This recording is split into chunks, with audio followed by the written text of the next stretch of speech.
You know, Norman Osborn is something of a scientist himself, but when exposed to Goblin formula, he turns into the notorious Green Goblin. And just how has this green meanie evolved over the years? Let's go through his appearances in TV and film to find out.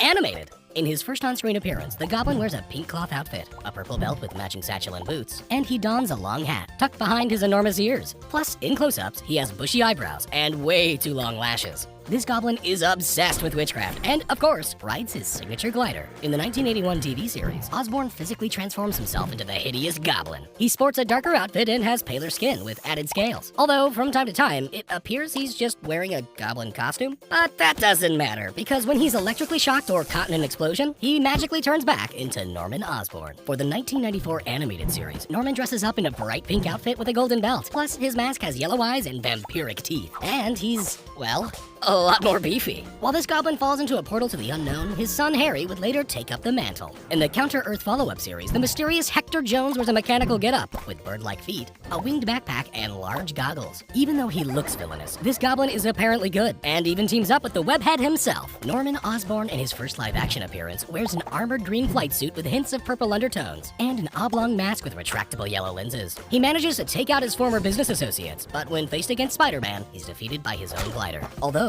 in Spider-Man 3, his son Harry vows to avenge his father. He wears a tactical black suit with green accents, a ski goggle mask, and later on is scarred by his own pumpkin bomb. This Goblin rides a hoverboard and eventually teams up with Spider-Man, sacrificing himself to save his web-headed friend. In the spectacular Spider-Man, Osborn wears a purple ensemble featuring a loincloth with a pumpkin-shaped belt and a mask designed with tiny ears and a flat hat. He mostly zaps lasers out of his fingers, and he has a gang of pumpkin-masked thugs. In Ultimate Spider-Man, Norman is injected with Spidey and Venom DNA, turning him into a gruesome goblin creature. He has a double-horned chin, pupilless yellow eyes, and wears an armored outfit. He also sports a caped iron suit, becomes a venomized goblin, as well as a spider goblin, and in a dream sequence is seen in his King Goblin form. This show also features a winged Ultimate Goblin and a female goblin, who also turns more grotesque. Marvel Disc Wars features a bulky goblin with spike shoulders, devil horns, and a fashionable stripe down his suit. In The Amazing Spider-Man 2, Harry Osborn takes an experimental serum to save his life, but instead it accelerates his made-up disease. He then utilizes an olive green flight suit to take on Spider-Man, ultimately becoming the cause of his girlfriend's death.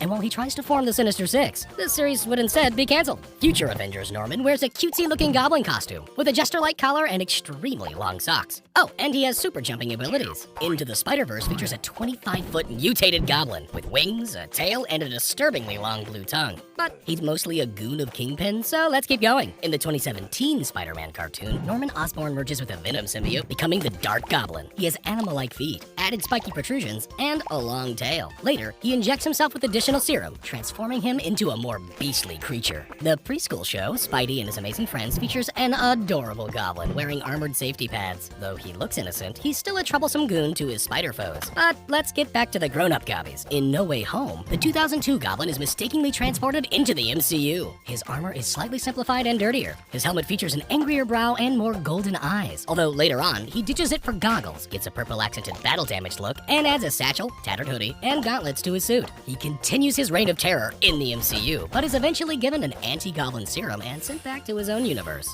And that is the ghastly evolution of the Green Goblin. Comment down below which Gobby is your favorite, and subscribe for more animation.